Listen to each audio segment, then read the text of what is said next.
আলহামদুলিল্লাহ, আলহামদুলিল্লাহ গাইস, জীবনে আর বেশি কিছু চাওয়ার নাই ভাই। আল্লাহর ঘরে আসতে পারছি, কাবা ঘরটা ছুঁইতে পারছি, চুমা দিতে পারছি, আলহামদুলিল্লাহ। আমার জীবন সার্থক, আমার জীবন সার্থক। আমি দোয়া করি আমার মুসলমান ভাই ব্রাদাররা পৃথিবীর যেই প্রান্তে আছে, শুধু মুসলমান না, যাদের অন্তরের ভিতরে আল্লাহর উপর, আল্লাহর জন্য বিশ্বাস আছে, আল্লাহর জন্য ভয় আছে, সবাইকে আল্লাহ তাআলা তৌফিক দান করুক। সবাই যেন উমরা করতে আসতে পারে, সবাই যেন হজটা করতে পারে, আর সবার কপালে যেন এটা ছুঁয়ে দেখার তৌফিক থাকে। সবার জন্য দোয়া রইল। আমি আসলে খুব এক্সাইটেড।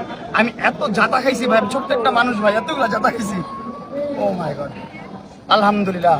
সবশেষে আমি কাবা ঘর ছুঁইতে পারছি, আল্লাহর কাছে মাফ চাইতে পারছি, এটাই অনেক কিছু। কারো প্রতি কোনো ক্ষোভ নেই আমার। আল্লাহ তাআলা আমাকে যারা ভালোবাসে মানুষ, আল্লাহ তাআলা সবাইকে তৌফিক দান করুক, সবাই যেন আসতে পারে।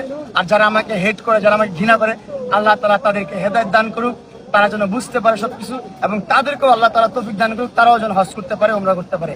আমার শত্রুদের জন্য ভালোবাসা, ভালোবাসার মানুষের জন্য ভালোবাসা। Love you everyone.